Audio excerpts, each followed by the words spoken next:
हे दोस्तों, आज हम एक ऐसे मुद्दे पर बात करेंगे जो बेहद दुखद है लेकिन साथ ही साथ चर्चा के लिए भी जरूरी है। जी हां, बात हो रही है भारत में रेप पीड़िताओं की, न्याय व्यवस्था की और उन विरोध प्रदर्शनों की जो पिछले कुछ सालों से हो रहे हैं। ये एक दर्द की कहानी है, साहस की कहानी है और न्याय की लड़ाई है जो देश की सीमाओं से परे गूंजती है।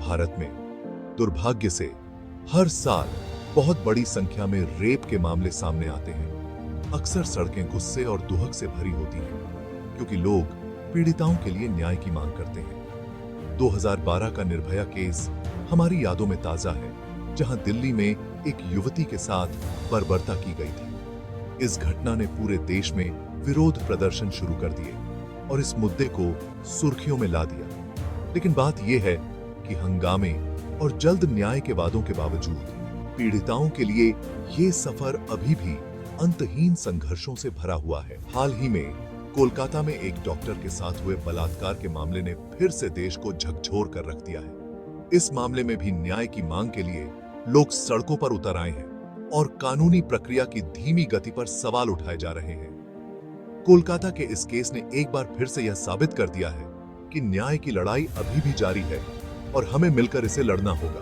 कानूनी व्यवस्था बहुत धीमी है और दोषियों को सजा मिलने की दर कम ही है। सालों तक केस चलते रहने से पीड़िताओं और उनके परिवारों को अपना दर्द फिर से जीना पड़ता है। चलिए अब जरा एक नजर डालते हैं कि दूसरे देश ऐसे जघन्य अपराधों से कैसे निपटते हैं। सऊदी अरब में बलात्कारियों को मौत की सजा हो सकती है।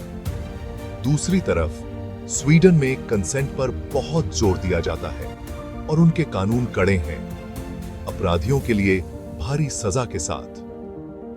अमेरिका के अलग अलग राज्यों में अलग अलग कानून हैं, लेकिन मी टू मूवमेंट ने यौन उत्पीड़न के मामलों को देखने और निपटने के तरीके में एक महत्वपूर्ण बदलाव लाया है।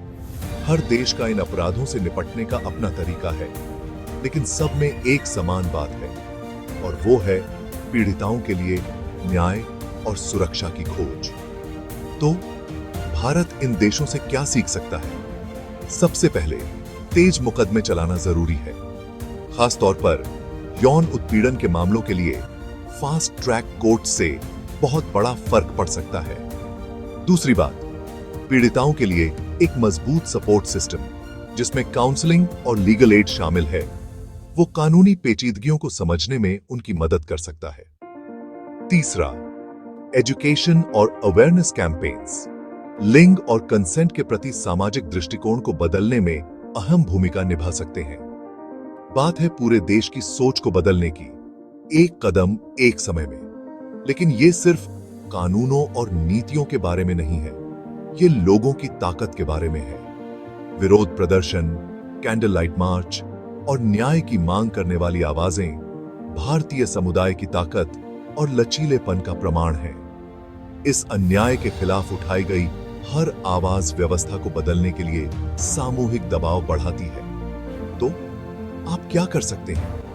पीड़िताओं की मदद करने वाले ऑर्गेनाइजेशंस को सपोर्ट कीजिए, वॉलंटियर कीजिए, जागरूकता फैलाइए और सबसे जरूरी, आवाज उठाइए। हर छोटा प्रयास सबके लिए एक सुरक्षित वातावरण बनाने में मायने रखता है। अंत में, यौन हिंसा के खिलाफ लड़ाई अभी खत्म नहीं हुई है, लेकिन सामूहिक प्रयास और एक मजबूत कानूनी ढांचे के साथ भारत अपने सभी नागरिकों के लिए न्याय और सुरक्षा की दिशा में कदम उठा सकता है। याद रखिए, खामोशी जालिम की मदद करती है, पीड़िता की कभी नहीं। देखने के लिए शुक्रिया। अगर आपको यह वीडियो जानकारीपूर्ण लगा तो कृपया लाइक, शेयर और सब्सक्राइब करें ताकि और भी जरूरी विषयों पर अपडेट मिलते रहें। अगली बार तक जागरूक रहें और सुरक्षित रहें।